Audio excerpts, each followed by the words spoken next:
সকালে ভাবি যখন টেবিলে নাস্তা দেয় তখন বাবা ভাবির দিকে তাকিয়ে বলল, বৌমা, তোমার গালে এটা কিসের দাগ? বাবার কথা শুনে ভাবি কিছুটা চমকে গেল। পাশে থাকা আয়নার দিকে তাকিয়ে ভাবি হাসতে হাসতে বাবাকে বলল, বাবা, আমার ঘুমের মধ্যে হাত পা ছোড়াছুড়ির অভ্যাস আছে। গতকাল রাতে ঘুমানোর সময় কয়েল জ্বালাইনি। রাতে হয়তো গালে মশা বসেছিল, আর আমি হয়তো ঘুমের মাঝে মশা মারার জন্য নিজের গালে নিজেই থাপ্পড় মেরেছিলাম। এটা সেই থাপ্পড়েরই দাগ। ভাবির কথা শুনে বাবা কিছুটা অবাক হয়ে বলল, পাগলি মেয়ে, বলে কি? এখন থেকে মনে করে সব সময় কয়েল জ্বালিয়ে ঘুমাবি, কেমন?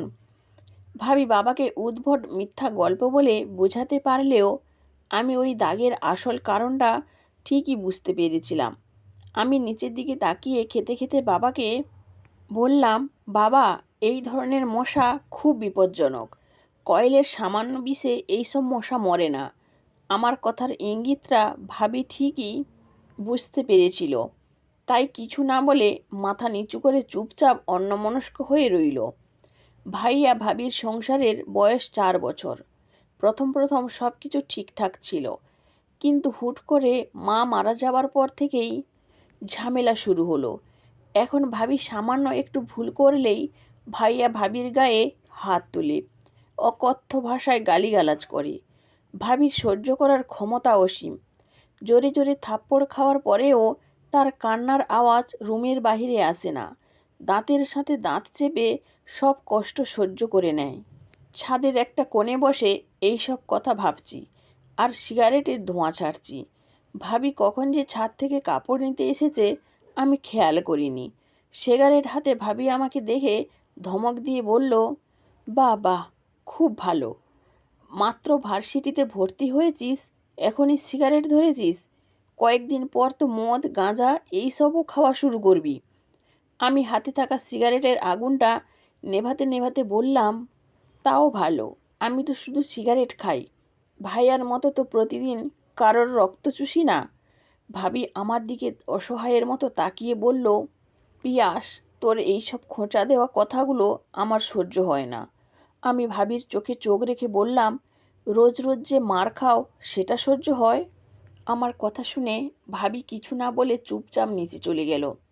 আর আমি পকেট থেকে আর একটা সিগারেট বের করে তাতে আগুন ধরালাম। অনেকক্ষণ ধরে খেয়াল করছি ভাবি আমার রুমে এসে আলনা থেকে গোছানো কাপড়ে নামিয়ে আবার গুছিয়ে আলনায় রাখছে। টেবিলের গোছানো বইগুলো আবার গোছাচ্ছে। ভাবির এই সব কাজকর্ম দেখে আমি কিছুটা অবাক হয়ে ভাবিকে বললাম, ভাবি, তুমি কি আমায় কিছু বলবে? ভাবি আমার পাশে বসে আমতা আমতা করে বলল, পিয়াস, তোর কাছে হাজারখানিক টাকা হবে? আমি কয়েকদিন পর তোকে দিয়ে দিব। তোর ভাইয়া আজকে একটু রেগেছিল, তাই আর টাকা চাইনি। আমি কিছু না বলে ভাবির হাতে 1500 টাকা দিলাম। ভাবি টাকাটা নিয়ে তাড়াহুড়ো করে নিচে গেল। আমি কিছুটা কৌতূহলবশত চুপি চুপি ভাবির পেছনে গেলাম। নিচে গিয়ে খেয়াল করি ভাবি তার ছোট ভাইকে টাকাটা দিচ্ছে আর বলছে, তোর দুলাভাইয়ের কাছ থেকে নিলাম। তোর টাকা লাগবে শুনে তোর দুলাভাই তো হাসতে হাসতে 2000 টাকা দিল। সেখান থেকে তোকে দিলাম 1500, আর আমি 500 রেখে দিলাম। ভাবির কথা শুনে আমি হাসছি আর ভাবছি, হায় রে মেয়ে মানুষ, স্বামী স্ত্রীকে পায়ের নিচে ফেলে রাখলেও স্ত্রী তাকে মাথায় তুলে রাখে। স্বামী হাজার অন্যায় করলেও সেটা কারো কাছে বলে না, বরং নিজের স্বামীকে সবার কাছে বড় করে তোলে, যতই নিজে ছোট হোক। বিকালের দিকে আমি আর বাবা ব্যালকনিতে বসে আছি।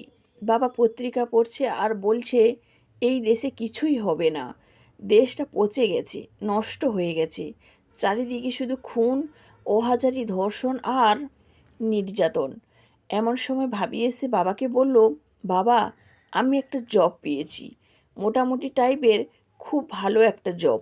ভাবির কথা শুনে আমি হাসতে হাসতে বললাম, তুমি জব পেয়েছো? সেটা এমন আসামির মতো শুকনো মুখে বলছো কেন? আমার কথা শুনে ভাবি নিচু গলায় বলল, মামুন, আমার বড় ভাই, সেটা মেনে নেয় কি না বুঝতে পারছি না। বাবা তখন মুচকি হেসে ভাবিকে বলল, চিন্তা করিস না মা, মামুনকে আমি বুঝিয়ে বলবো। রাতে খাওয়ার টেবিলে বাবা যখন ভাইয়াকে ভাবির চাকরির বিষয়ে কথা বলে, ভাইয়া রেগে গিয়ে বাবাকে বলল, আমি কম টাকা ইনকাম করি নাকি যে আমার বউকে চাকরি করতে হবে? বাবা তখন বলল, চাকরি কি মানুষ শুধু টাকার জন্য করে? সংসারে আমরা শুধু 3 জন, কাজের লোক আছে 2 জন। বৌমা চাকরি করলে সমস্যা কি? তুই হাজার হাজার টাকা ইনকাম করলেও বৌমাকে কি কখনো 500 টাকা দিয়ে বলেছিস এটা তুমি খরচ করো?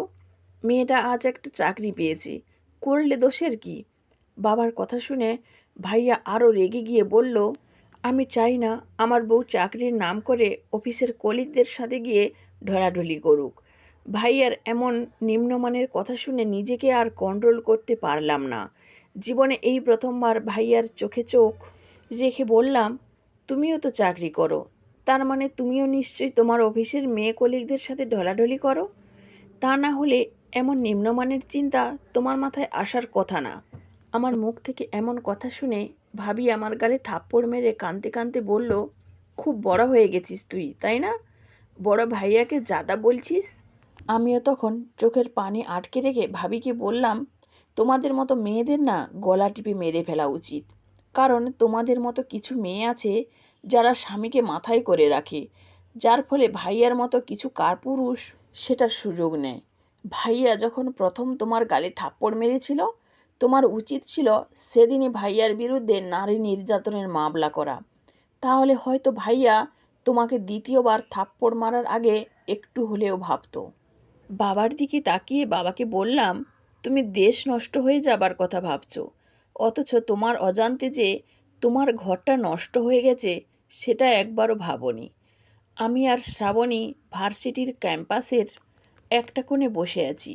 আমি শ্রাবণীকে তখন বললাম, আচ্ছা, আমি বিয়ের পর কখনো যদি তোমার গালে থাপ্পড় মারি তখন তুমি কি করবে?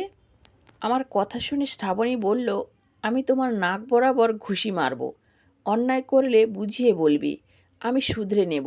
শুধু শুধু মারবে কেন? আমি শ্রাবণীর কথা শুনে হাসতে লাগলাম আর ওর হাতটা শক্ত করে ধরে মনে মনে ভাবতে লাগলাম, আমিও চাই আমার স্ত্রী এমন হোক, ভাবির মতো অন্যায় সহ্য না করে অন্যায়ের প্রতিবাদ করুক।